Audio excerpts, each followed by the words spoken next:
tarde a todos. Boa tarde. Muito feliz em estar aqui, convite da Anice, né? Nós pensamos aí juntas um pouco o tema do evento e tudo. Muito feliz em estar aqui dividindo também as palestras com essas pessoas tão queridas, né? Tão apropriadas para o tema.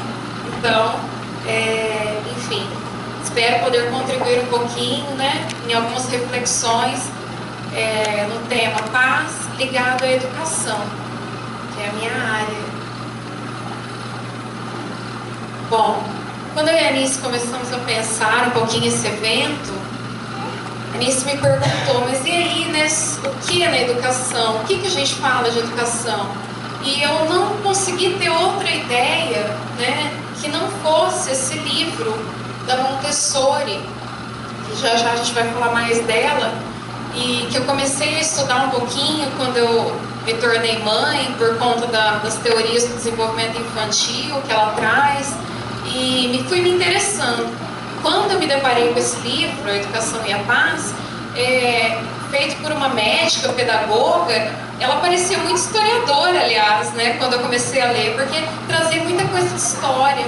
E aí a partir da biografia dela e de todos os trabalhos, eu fiquei pensando, eu acho que o tema é esse mesmo, necessário, atual, porque a gente vê aí tantas notícias, né, da educação ligadas à violência nas escolas, né, sempre aí nós estamos passando nas grandes mídias, e as grandes mídias trazem aquelas notícias, mas em momento nenhum ela nos disponibiliza um outro espaço para a gente pensar uma educação diferente, né? Então, parece até que a gente está ali de frente com essas situações dolorosas para os professores, para as famílias, para os alunos, mas em nenhum momento a gente para de fato para refletir como fazer uma educação diferente, então. É uma bandeira aí que todo mundo levanta, que um país inteiro fala, que a gente precisa de um país com uma educação de qualidade, mas que educação é essa? Né? Então, são essas questões que a gente precisa definir, porque isso precisa ser um projeto de país, né? Não um projeto de governo que entra 4 anos e depois sai, depois vem o outro, começa tudo de novo e começa do zero. Nós nunca vamos chegar a lugar nenhum dessa forma. Né? Ah, mas Amanda, então só depende dos políticos? Não, de maneira nenhuma. Depende da gente ter certeza de que tipo de educação nós queremos para cobrar isso desses políticos. Para ter certeza de que quando eles estão discursando em nosso favor. Que aquilo que eles vão fazer depois é de fato um modelo de educação que trará a paz para a humanidade. Que de fato vai enriquecer a humanidade. Bom, então, quem que é essa educadora, né, que eu me propus a falar um pouquinho hoje, porque eu acredito que ela vai trazer muitas coisas boas aí em relação a esse tema. A Montessori, ela viveu do século XIX para o XX, né, de 1870 a 1952. E ela foi a primeira médica, né, a primeira mulher a se formar em medicina na Itália. E a segunda na Europa. Então ela é uma mulher mesmo revolucionária. A partir das experiências médicas que ela começa a ter, ela começa então a perceber a importância dela estudar pedagogia. Porque ela começou a estudar o desenvolvimento das crianças, que eram ditas na época especiais, né, que hoje a gente fala as crianças com algum tipo de deficiência. Então ela começa o trabalho com essas crianças e aí percebe a importância dela partir também para a área educacional. Ela também, as biografias, né, em alguma medida, elas nos estimulam. E a biografia da Montessori, ela é fantástica nesse sentido. Porque ela viveu um período na Itália, foi mãe solteira, o que já é muito complicado para aquela sociedade, naquele momento, que é uma sociedade extremamente conservadora, né, católica conservadora. E ela vive sob o regime de Mussolini. Né? O que quer dizer isso? Ela vive na Itália, ela, né, se faz ali um dos períodos mais complicados do século XX, né? No período da Primeira e Segunda Guerras Mundiais.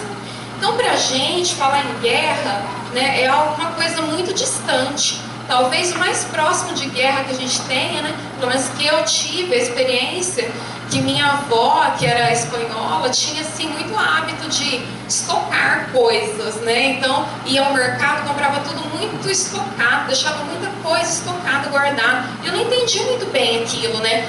Mas quando a gente percebe a origem dessas pessoas, essas pessoas vêm de países que passaram por guerras e que isso traumatiza imensamente essas pessoas, então aí a gente percebe nas pequenas coisas, pequenos hábitos, o quanto a guerra traz efeitos nocivos para o ser humano e para as gerações seguintes, né?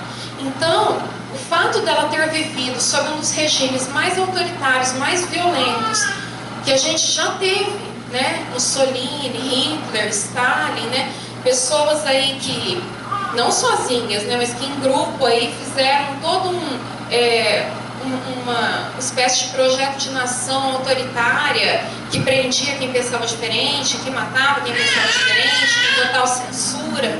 Então, só por isso a gente já poderia fazer toda uma conferência sobre a Montessori, porque ela desafia todo esse contexto. É uma mulher nessa situação, mãe solteira, desafiando esses ditames aí as questões conservadoras e ainda mais desafiando o poder, né, que era tão forte naquela época.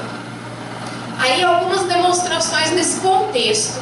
Então fica uma primeira reflexão, né? Às vezes a gente tem uma vida corrida, uma vida, nossa, mas eu não consigo atuar, não consigo pôr em prática, não consigo trabalhar, não consigo fazer o que eu desejo.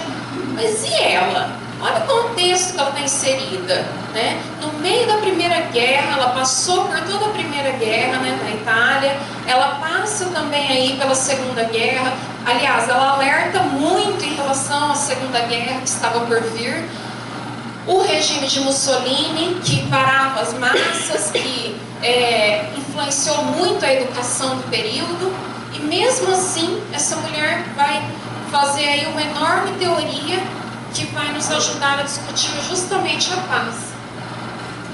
As próprias crianças no regime de Mussolini, elas eram ensinadas a ter uma educação já voltada para a violência, já voltada para a militarização desde pequenas. Então, olha um trechinho do discurso do Mussolini, né? Vós sois a aurora da vida, vós sois a esperança da pátria, vós sois, sobretudo, o exército de amanhã. Então, a formação das crianças na Itália de Montessori era uma formação voltada para a guerra, para a conquista de territórios, para os interesses econômicos. E aí entra essa mulher que vem falando contra tudo isso, né? Então ela se dedica ao estudo, primeiramente, dessas crianças especiais que não estavam envolvidas nas escolas comuns. Elas não tinham espaço nas escolas comuns. Ela cria aí uma casa, né, de acolhimento para essas crianças, para poder estudar essas crianças e ajudá-las. E nessa casa, ela não utiliza os métodos coercitivos, né, que se utilizavam nas escolas comuns. Ela começa a utilizar métodos de observação prioritariamente. Então ela observa a criança, ela deixa a criança se desenvolver e vai anotando, vai pensando acerca desse desenvolvimento. Para ela, toda criança, independentemente de qualquer tipo de deficiência, vai se desenvolver, né? Ela tem um tempo diferente, mas isso é um fato, ela vem para se desenvolver. Em 34 ela muda de país, porque era inviável ela continuar com as ideias dela, com o trabalho dela sob o governo de Mussolini. E de 32 a 39, ela faz inúmeros discursos ao redor do mundo, discursando a respeito da paz. Então, né, ao fim da Primeira Guerra, depois de toda aquela destruição que termina em 18 ali, ela sai aí convidada por diversos países falando a respeito da paz, em diversas conferências. Inclusive esse livro que nós vamos abordar é fruto dessas conferências. E ela foi aí candidata ao Prêmio Nobel da Paz 2 vezes. Então a história dela em si já é algo que nos movimenta, que tem que nos movimentar. Se uma pessoa que viveu numa situação tão crítica dessa, num momento histórico tão complexo, criou tantas coisas, como a gente vai ver, pensou tão fundo, deu ideias tão boas lá no começo do século XX, né? E nós que nós conseguimos fazer, né? E também não é nada no sentido de, nossa, vamos fundar uma ONG, vamos... Não é isso, né? É aplicar essas pequenas coisas no nosso dia a dia, né? Buscando essa paz interior aí que a gente falou. Quais obras? Né? Ela tem diversas obras. Então, o segredo da infância, mente absorvente, formação do homem, família, pedagogia científica, criança, esse que nós vamos falar, que é a educação e a paz, e para educar o potencial humano, e da infância e adolescência. Esse para educar o potencial humano também diz bastante sobre as ideias dela, porque ele nos coloca que todos nós, né, nascemos aí com diversos potenciais, que a escola tradicional, né, daquele período, e talvez a nossa ainda hoje, abafe esses potenciais. Por que ela abafa? Nós vamos ver isso já já. Então aqui a gente tem algumas fotos dela. Vamos reparar em uma coisa, nas diversas fotos aí. Percebam que o posicionamento da Montessori nas fotos nos diz muito sobre a ideologia dela. Ela nunca está em pé do lado das crianças. Vocês percebem isso? Ela está sempre sentada. Ela está sempre à altura da criança. Porque ela vê a criança como um indivíduo completo. É uma maneira muito diferente do que até então se falava. Né? Ela não acha que a criança é um mini adulto, que a criança veio aí para a gente encher ela de conteúdo, não é isso. A criança vem cheia de conteúdos, né? E vai da nossa sensibilidade conseguir desenvolvê-los. Então, o olhar dela sobre a criança não tem essas hierarquias que nós estamos acostumados, né? É um olhar diferenciado. Então, ela propõe um olhar empático sobre a criança, né? Eu vou me colocar no lugar da criança. Tem muita gente que utiliza os métodos montessorianos até para montar quartinho infantil, não sei se vocês já viram isso, que é aquele quartinho todo, a caminha no chão, tudo ao alcance da criança.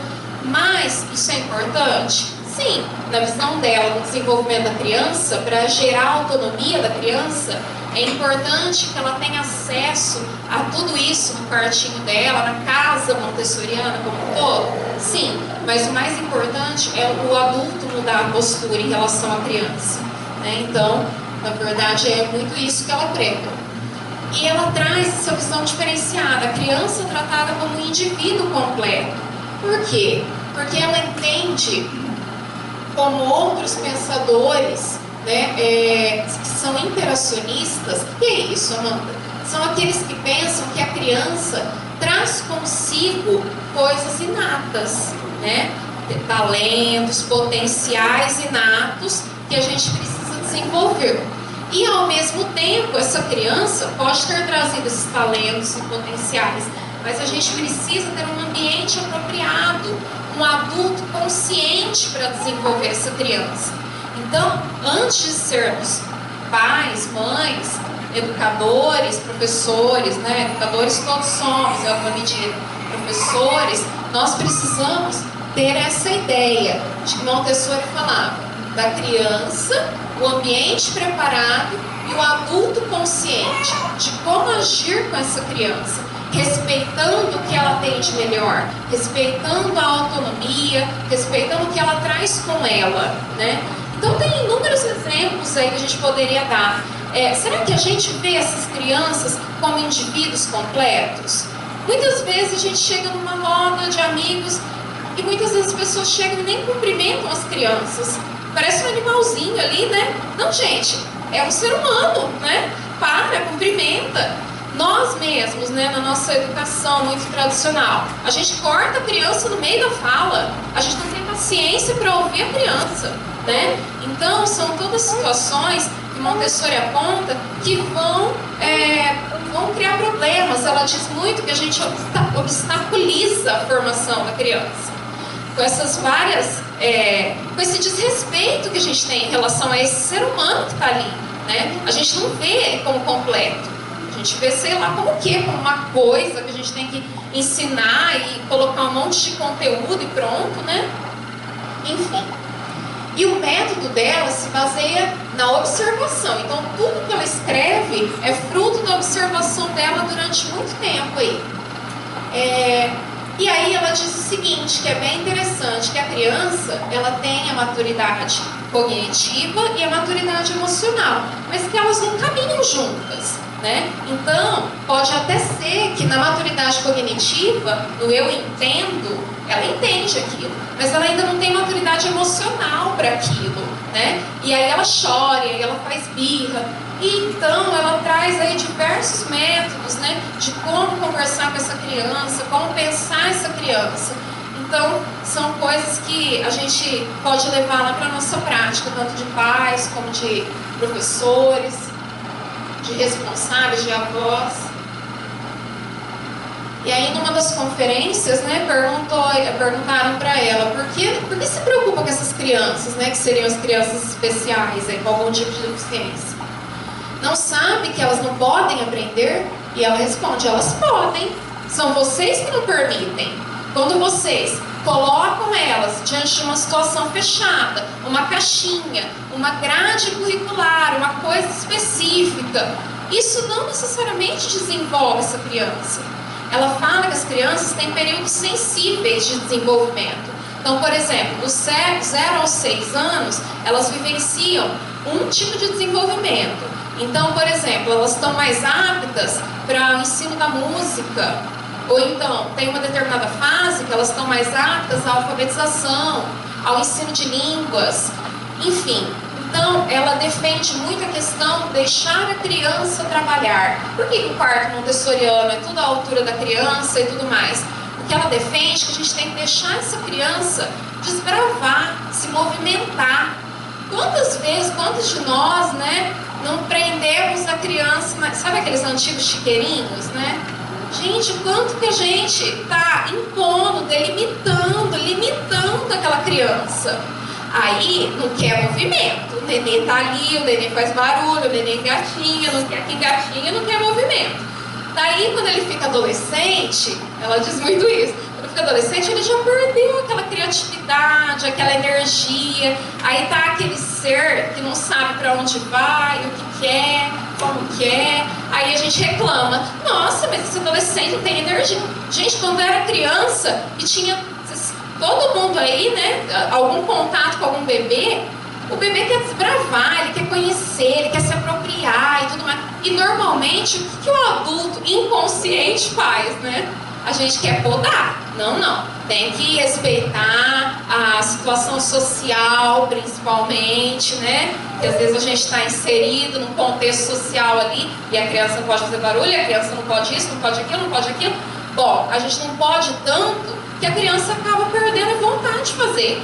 Passa o período sensível e aí já era. Aí fica muito mais difícil para aquela criança depois. Então, ela vem cheia de criatividade, cheia de coisa para dar, e a gente vai cortando, tesourando. Chega um ponto, o que acontece? Essa criança simplesmente chega lá na adolescência, não tem gosto, não tem vontade, não trabalha com as mãos. Montessori fala muito do trabalho com a questão das plantas, né, do campo, enfim. Então, são alguns tópicos aí que a gente poderia pensar a respeito da Montessori. Ela traz de interessante para a gente pensar até hoje, dias de hoje, né?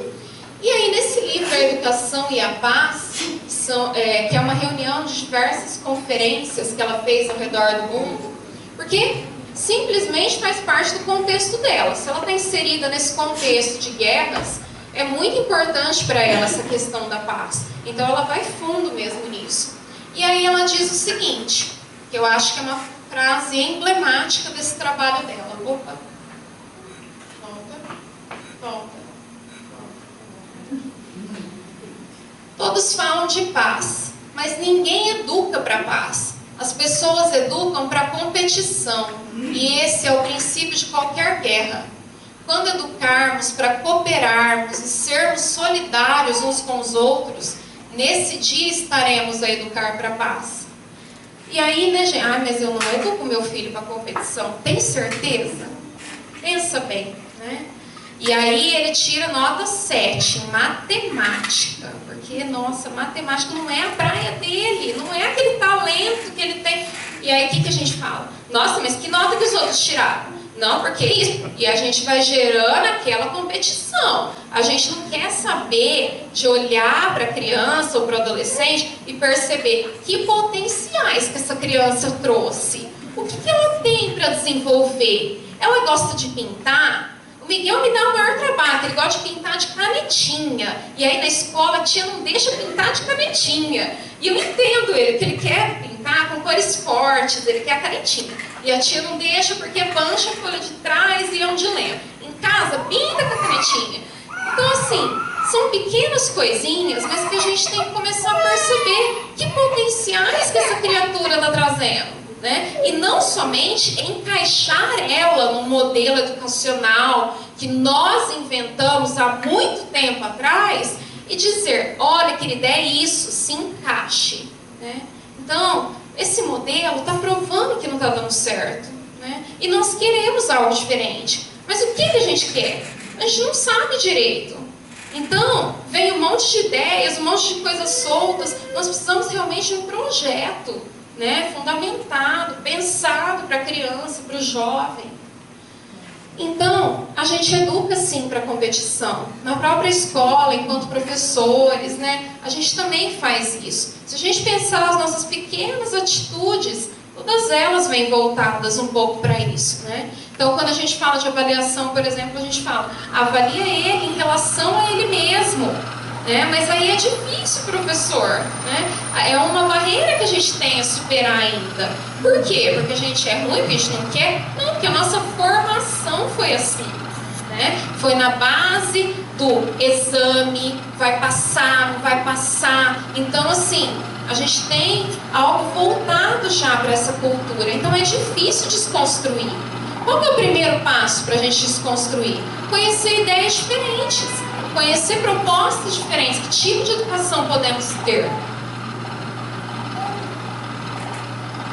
E aí, então, nesse livro, ela fala tem diversas conferências que ela pronuncia entre 32 e 39, época que está nascendo o nazismo e o fascismo na Europa, né, que não quer saber de nada disso que ela está falando. Então, olha que mulher forte, né, que vai a público, coloca a cara para bater, faz conferência falando isso tudo sobre a criança, coisa que ninguém queria ouvir, porque todo mundo queria formar uma criança que fosse um cidadão que defendesse a pátria, né, e ajudasse aí, né, a interesses de novas terras, né, enfim, interesses econômicos, políticos. Então ninguém queria ouvir a criança, desenvolvendo a criança.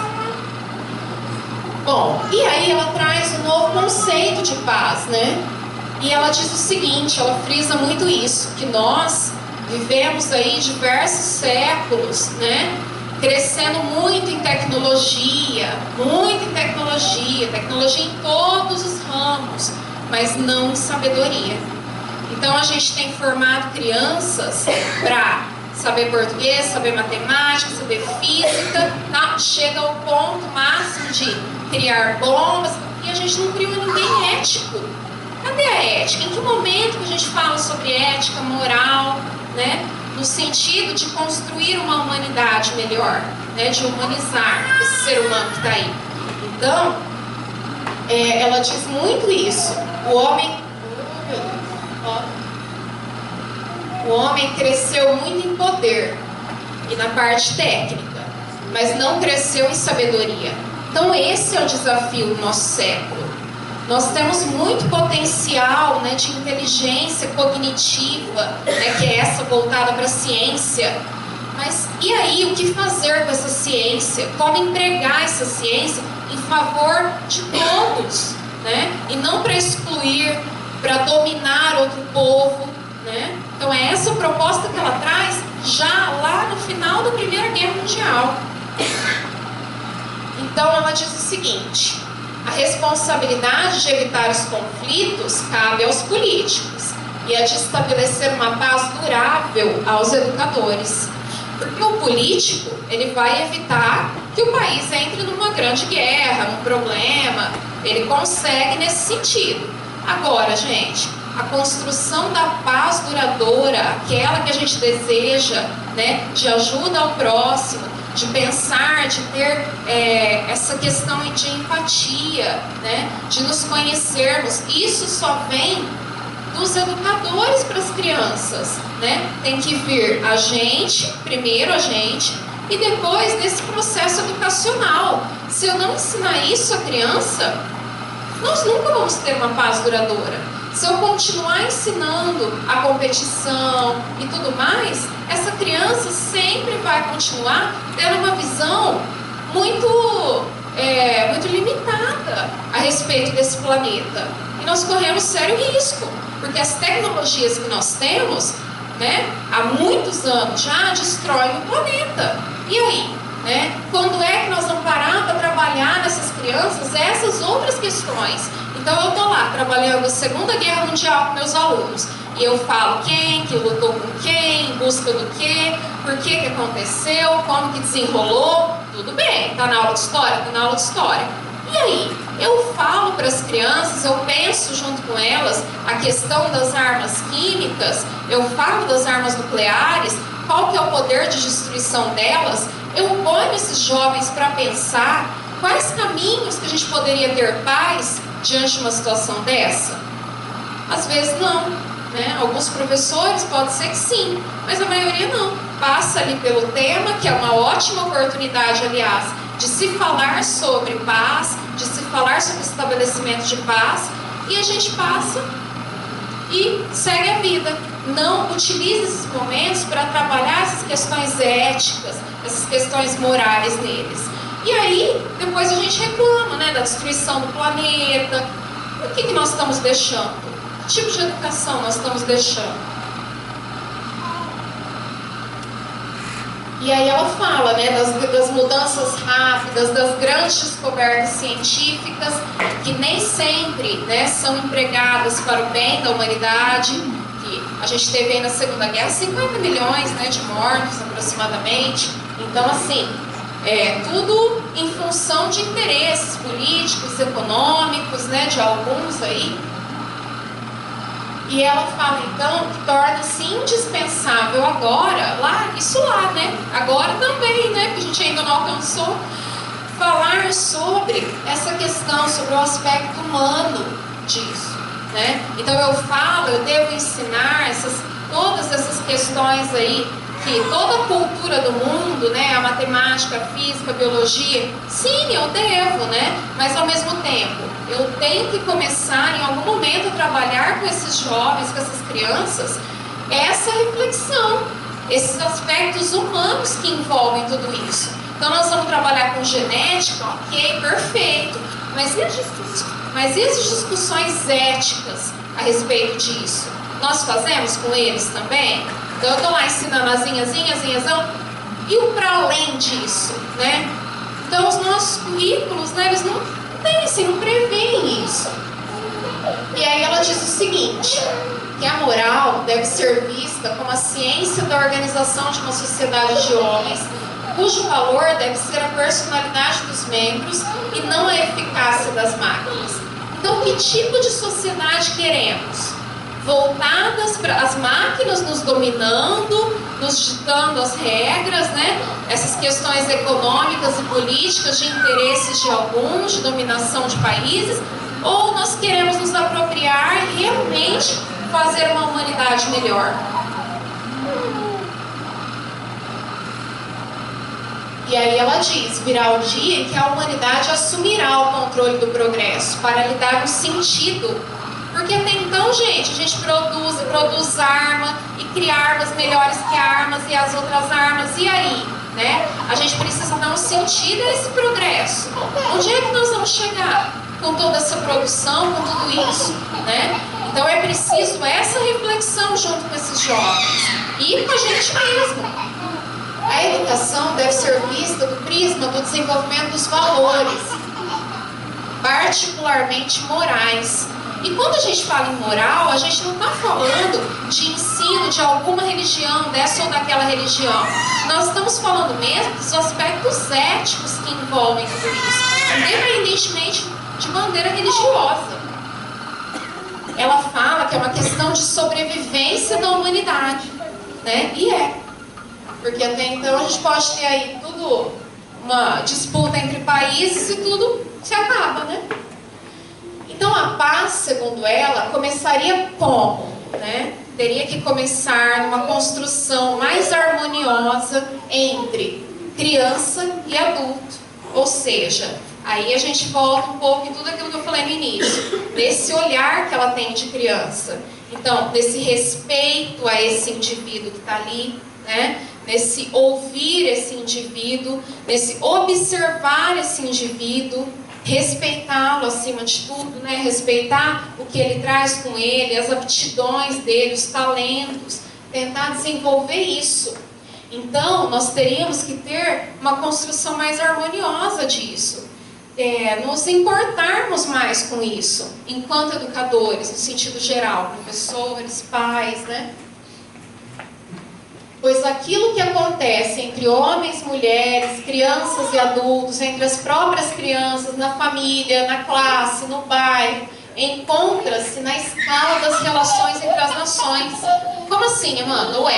Tudo aquilo, é aquilo que a gente fala, é o micro influenciando no macro, né? Se a gente tem um lar harmonioso, um bairro harmonioso, uma escola harmoniosa, tudo isso, lá, né, juntando toda essa harmonia, a gente vai ter algo maior, uma paz realmente. Mas a gente precisa se atentar a tudo isso, né? As nossas relações, a nossa relação conosco, né, e com o próximo. E ela fala que é a partir disso, principalmente, né, o que ela frisa bastante, nessa nossa relação com a criança, né, de ouvir essa criança. Então, ela diz que essa paz entre as nações é construída assim. É aqui, é no micro, é aqui, é dentro de casa, é lá na vertente religiosa que você segue, lá dentro, enfim. E ela diz o seguinte, né, que a tolerância, o que é essa tal de tolerância, então, que devemos ter, né? É essa capacidade de reconhecer que o outro é, ao mesmo tempo, parecido comigo, então eu me identifico, porque é um ser humano, tem N coisas parecidas comigo, e ao mesmo tempo é digno de consideração, e ao mesmo tempo radicalmente diferente de mim, mas também digno desse mesmo respeito. Então, se está ali numa outra vertente religiosa, né, aqui no Brasil, ainda assim a gente, né, noticiou aí há alguns dias já algumas questões de intolerância religiosa, mas ainda não é tão grave como em Paris, né, do Oriente Médio e tudo mais. Nossa, Amanda, mas qual que é a semelhança daquele momento que a Montessori está vivendo com o nosso? Tá, lá na Segunda Guerra morreram mais ou menos 50 milhões de pessoas. E aí, de lá para cá, do final de 1945 para cá, nós já tivemos mais de 150 conflitos armados, guerras, nas quais também morreram mais de 200 milhões de pessoas, de 20 milhões de pessoas. Então, são coisas que a gente ainda precisa refletir. A gente não está tendo aí um monte de refugiados? Será que essas pessoas saem dos países de origem por qualquer coisa? São questões graves, né? São desentendimentos graves, étnicos, ou até mesmo guerras entre países, né? Então é algo que ainda está muito presente. E ela diz o seguinte, que nós ainda somos verdadeiramente cegos diante da criança, né? A gente faz aquilo ali, a gente corta as asinhas da criança, mesmo sem querer, né? E aí o adulto tenta colocar a criança no molde desejado, desprezando sua individualidade. Esse desprezo é fonte de conflitos e de guerra entre os seres. Começa daí, gente. É do pequeno, né? Então, para dar um primeiro exemplo ali, eu tenho alunos que falam para mim assim, lá na escola, na terceira série do ensino médio: professor, o meu sonho é fazer dança, queria fazer arte, voltado para dança. Mas então, você não vai? Não, professora, meu pai não deixa de jeito nenhum. Eu até entendo, né, o pensamento do pai, né, a formação do pai, as experiências de vida que esse pai teve. Mas, gente, vamos refletir também a esse respeito. Esse jovem, ele tem algo pulsando dentro dele, que a gente vai, corta. Por quê? por motivos econômicos, por motivos sociais, às vezes, né? Então, assim, é uma reflexão que precisa ser feita. E esse desprezo, né? Então, eu desprezo a opinião do meu filho ali pequenininho. Ah, tá bom, Miguel, tá bom. Ai, tá bom, já entendi. Não é fácil, né, gente? A gente sabe. A gente quer ser Montessori? Quer, mas não tá fácil. A gente chega lá do serviço, aquela correria, aquela canseira, né?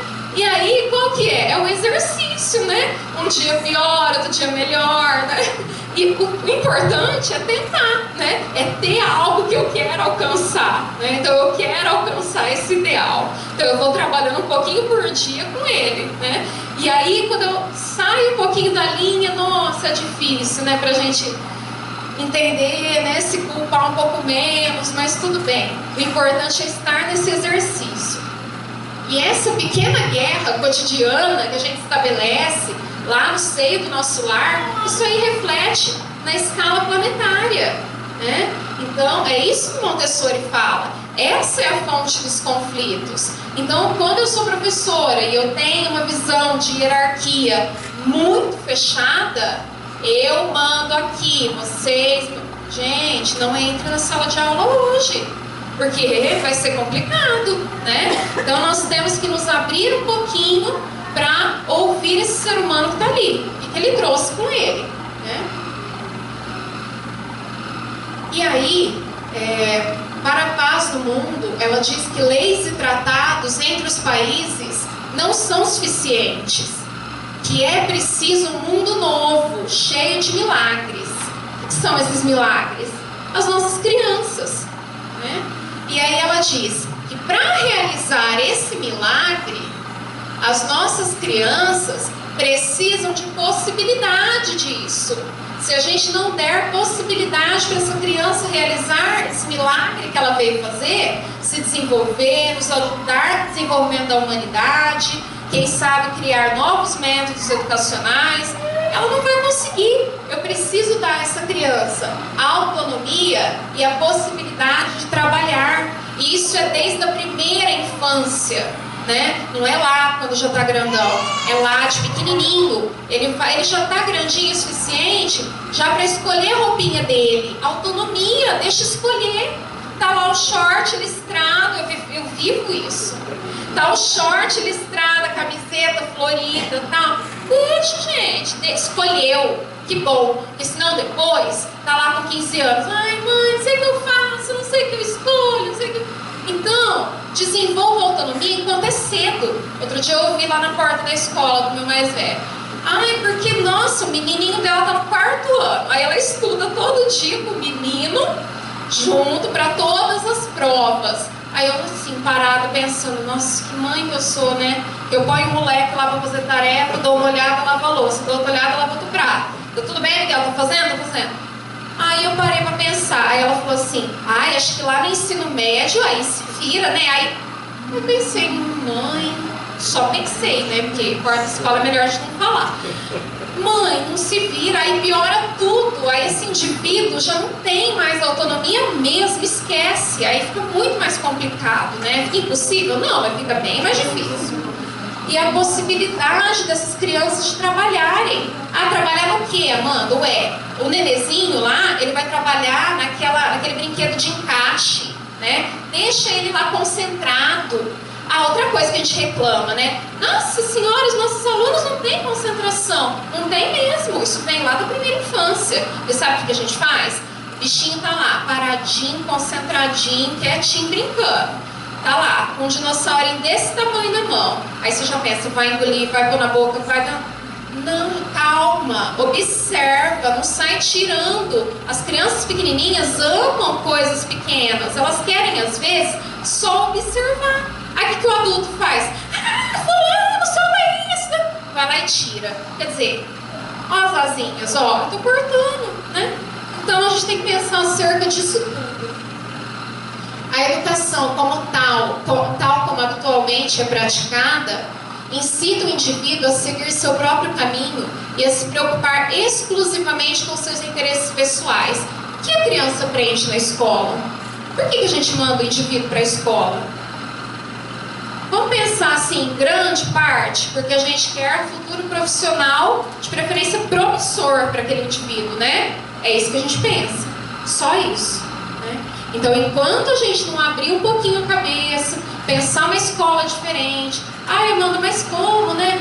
Ué, gente, é utopia. E é utopia necessária. Nós estamos vendo nos jornais, a gente precisa modificar a nossa escola de alguma forma. E então, a gente cria aquela criança, né, individualista e tudo mais, que a Montessori chama de pequenos pobres egoístas. E aí vão crescer adultos egoístas. E aí vai ser aquele adulto que joga papel no chão, joga latinha na rua, só pensa nele, não tem uma visão global, não coopera, não olha o outro, não respeita. E aí tá feito, gente. Aí é adulto. Aí como é que se transforma? Como é que atinge paz? Né? Eu já me diz, olha que já me desconcerto quando eu estou dirigindo e tem alguém na frente e pá, lixo na rua, né? Então assim,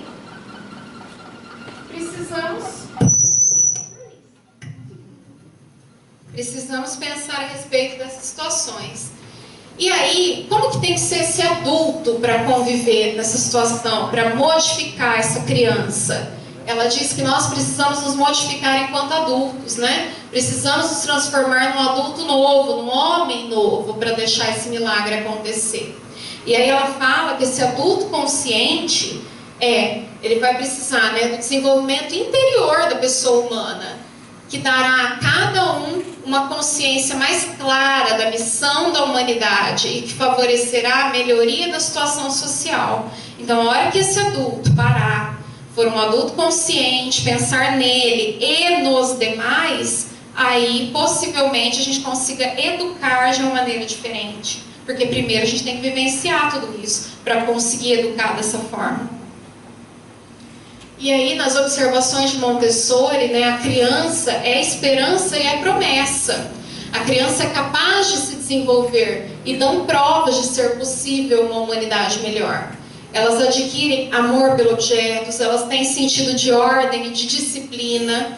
Quando deixadas, criadas, né, nessa ideia montessoriana, ela fala muito isso, né, dessa questão da ordem, que a criança pequenininha, um dos exemplos, né, por exemplo, da ordem, então eu fico sempre sem óculos, né, eu ponho óculos, a criança vem, tira, quer tirar, quer arrancar, tudo que tem de diferente, porque ela tem um sentido de ordem, ela já se acostumou com determinada coisa, e aí o diferente incomoda ela.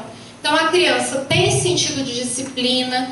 Aos 2 aninhos, 1 aninho, a gente já fala de guardar brinquedos, de ser disciplinado, e eles fazem, mas só que a gente tem que falar, a gente tem que ter ter que ser esse adulto consciente.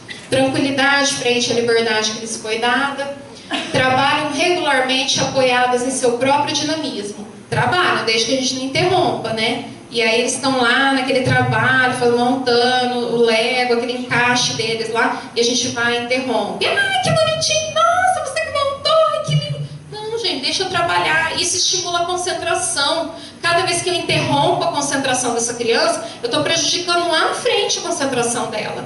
Porque é desde a primeira infância. E aí ela diz que a criança não é um ser frágil, impotente. É um ser dotado de uma vida psíquica. Psíquica ativa desde seu nascimento, que lhe permite construir ativamente a vida humana. Então nós precisamos pensar a respeito disso. A gente acha muitas vezes que é um livro em branco, chegou, preenche, não é assim, né? E aí Montessori, ela antevê, antes, lá muito antes, né, da gente falar disso na educação, ela está apontando para esses 4 pilares que precisam ser trabalhados na educação. Que 4 pilares são esses, Amanda? No final do século XX, depois desse século, um dos mais sangrentos da história, né? A gente tem aí um relatório da Unesco lançado entre 93 e 96, 1993 e 96, dizendo que da educação para o século XXI, como é que ela tem que ser?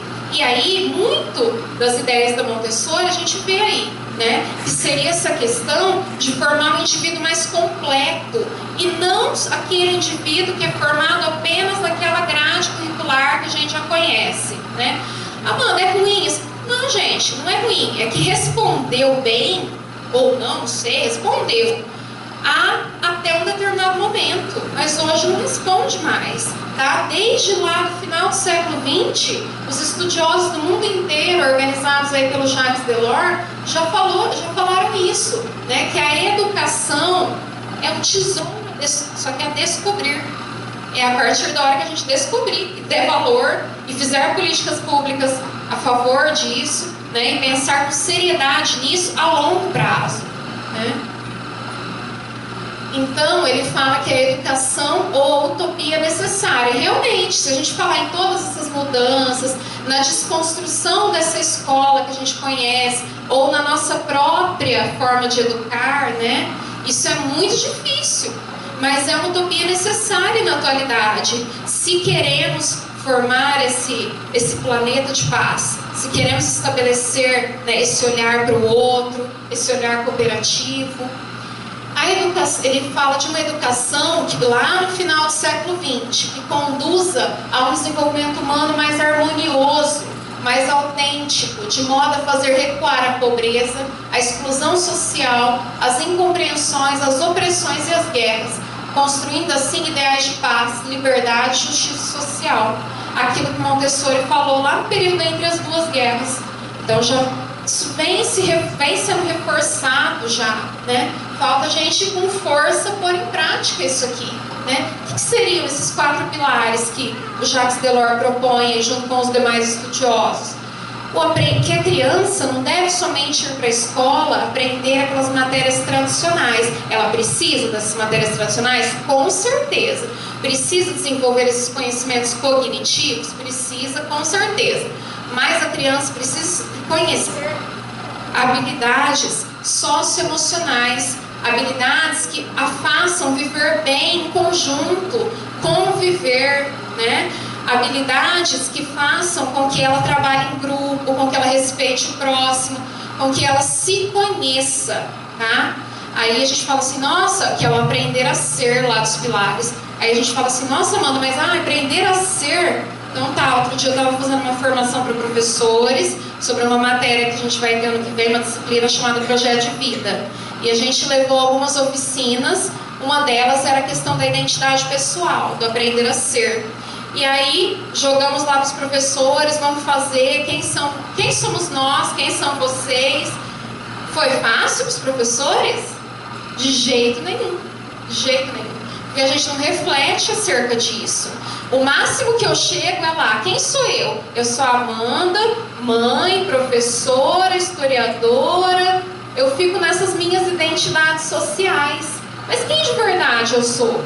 Né? Então isso não está pronto, não está posto nem para os próprios adultos. Né? Como é que a gente vai implantar isso com as crianças? Então passou da hora da gente pensar nessas questões. E aí vem a Mafaldinha, né? Mafaldinha sempre muito coerente. Ela mede lá a cabecinha, pega a fitinha, dá uma olhada e pensa o seguinte: será que aqui cabe tudo que vão me meter na cabeça? Né? Que é a nossa escola, né, gente? Vai, coloca lá, né? Meio que osmose o negócio. Vai português, vai matemática, trocou o professor, agora história, agora ciência. Nossa, como a gente está fragmentado e perdido nesse século XXI, né? Sei lá. Aí a gente tem uma frase do Leonardo Boff, que nossa, eu amo esse livro. Quem não leu, acho que é um super convite. Direitos do Coração, como reverdecer o deserto. Então ele fala com necessidade, né, dessa sensibilidade. Ele volta o olhar dele muito em relação ao indivíduo, em relação ao planeta, ao meio ambiente. Então ele fala isso, ó, sem a sensibilidade, a operação da tecnociência será insuficiente. Quer dizer, todo o nosso avanço tecnológico, sem sensibilidade, sem reflexão, já era. Mas uma ciência com consciência, sentido ético, pode encontrar saídas libertadoras para a nossa crise. Por isso, importa reinventar o ser humano total, que une cabeça e coração, sentimento e razão, música e trabalho, poesia e técnica. Então a gente tem que mudar, tem que se abrir ao novo, novo, né? Tem que buscar novas formas de fazer. Se está ruim assim, vamos reinventar. Quem disse que essa escola que nasceu lá no século XIX vai ter que morrer assim lá não sei quando? Vamos mudar. Quem disse que eu, Amanda, mãe, desde o meu primeiro filho, tem que ser igual, praticar tudo da mesma forma, até lá no final, no segundo e tudo mais? Não, vamos mudar, né? Fica o convite para a gente ter mais sensibilidade. E para encerrar, eu trouxe a frase da Malala porque é uma menina que já veio pronta para tudo isso, né? Veio para revolucionar, veio para desestruturar, né? E é isso que a gente precisa, mas essa vontade de fazer, né? Esse querer de verdade fazer. E aí ela diz o seguinte: eu acredito sinceramente que a única maneira que nós podemos criar uma paz mundial é através não só da educação das nossas mentes, mas também dos nossos corações e das nossas almas. Porque tudo começa aqui, né, gente? Tudo começa no pensamento. Que educação melhor eu quero? Então eu tenho que imaginar, eu tenho que pensar, eu tenho que dividir com os demais. A partir do pensamento é que a gente vai começar a concretizar, a chamar os demais para concretizar. Não é só dizer queremos uma educação de qualidade, isso não diz nada, né? Que educação queremos? Queremos uma educação que humanize mais? Eu quero uma educação que humanize e que nos encaminhe para a paz, né? Para menores injustiças sociais e para tudo isso. Eu agradeço muito por vocês terem me ouvido.